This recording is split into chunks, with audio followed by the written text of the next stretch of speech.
Hello and welcome everybody to today's edition of Mexico News Network's Breaking News Business. I'm your host, Elliot Bullman. Remember to follow us on all our social networks and to catch us every day by logging onto our website, mexiconewsnetwork.com, for relevant stories and news. Let's start with today's show. Mexico wishes to discuss the North American Free Trade Agreement, NAFTA, with U.S. President-elect Donald Trump, but may seek to circumvent the United States on a broader trans-Pacific deal if necessary. Economy Minister Ildefonso Guajardo said Mexico would try to explain the strategic importance of the deal for the region to Mr. Trump, who has heavily criticized it.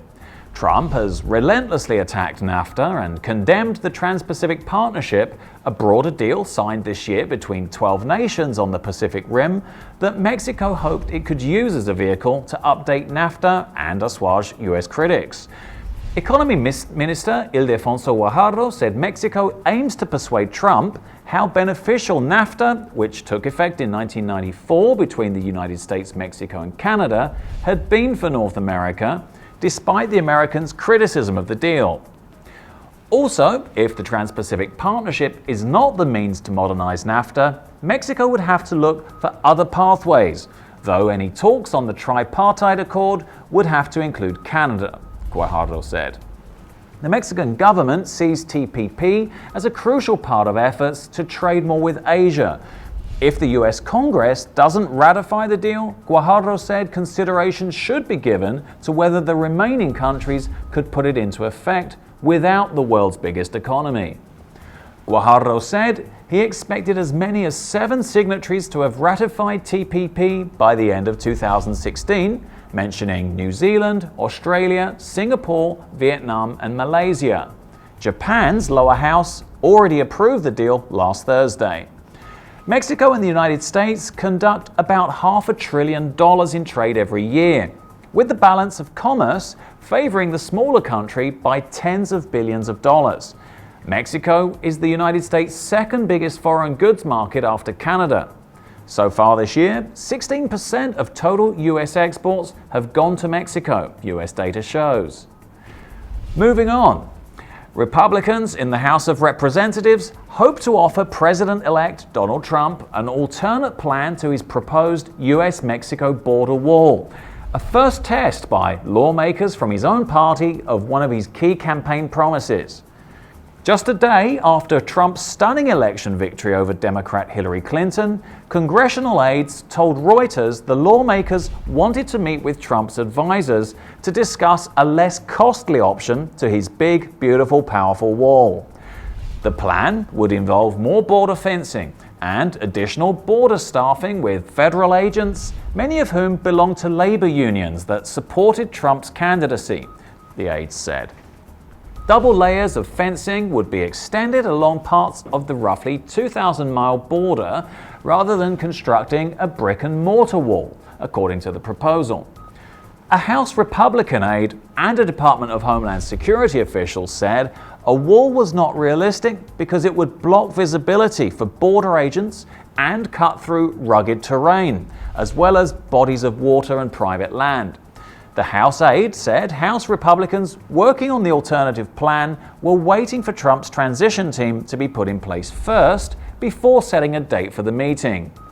Immigration was a central feature of the Trump campaign, focusing on concerns among some voters about illegal immigrants and perceptions they take jobs and pose security risks. If Congress stands up to Trump, his wall may end up being a fence extension, said Steve Legomsky, Professor Emeritus and immigration law expert at Washington University School of Law. Congress won't fund this kind of wall, Trump promised, and Mexico won't pay for it, but to save face, President Trump and congressional leaders will likely agree to a modest extension of the existing border fence, Legomsky predicted. In other headlines, Wiseline, the artificial intelligence-powered digital product and customer experience solutions provider, has announced the launch of Wiseline Artificial Intelligence Academy. Artificial intelligence already powers tools like IBM's Watson and Amazon's Alexa, but there are many frontiers yet to explore using AI, machine learning, NLP, and other data analytics tools. The first course will start in December 2016, offering qualified applicants tuition-free coursework on artificial intelligence, machine learning, and other advanced software engineering skills and technologies.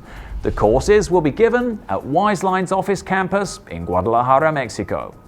The AI Academy will offer 2 course tracks, the Machine Learning Intensive and the Data Science Intensive. Both courses are designed for aspiring experts in advanced machine learning, data analysis, and other technologies. The Academy will also offer a number of weekend crash courses designed for students from a broader set of backgrounds who are looking to gain baseline familiarity with subject areas such as data science, natural language processing, and chatbots. After completing their chosen track, students with a background in computer science or engineering will be prepared to take on full-time artificial intelligence development work.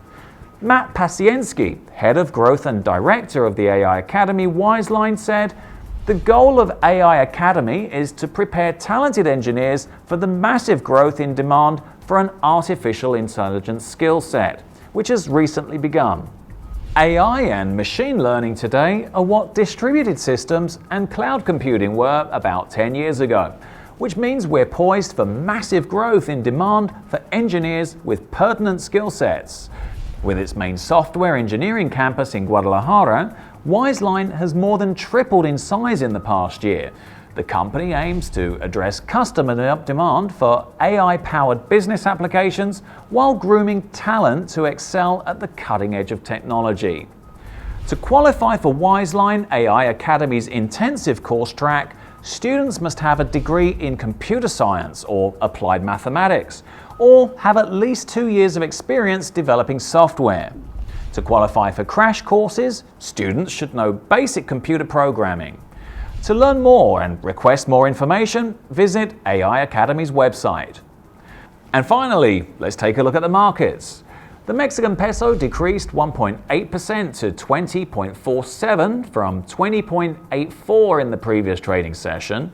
The peso changed up 10.14% during the last week, up 8.64% during the last month, and up 22.49% during the last year. IPC Mexico increased 0.93% to 45,397 from 44,978 in the previous trading session. The IPC Mexico changed down 5.52% during the last week, down 4.74% during the last month, but was up 2.74% during the last year. This was all for today. Thank you for staying with us. I'm your host, Elliot Bullman. Remember to follow us on Facebook, Twitter, and Google+. Log on to MexicoNewsNetwork.com for more information on Mexico and the world. Until next time.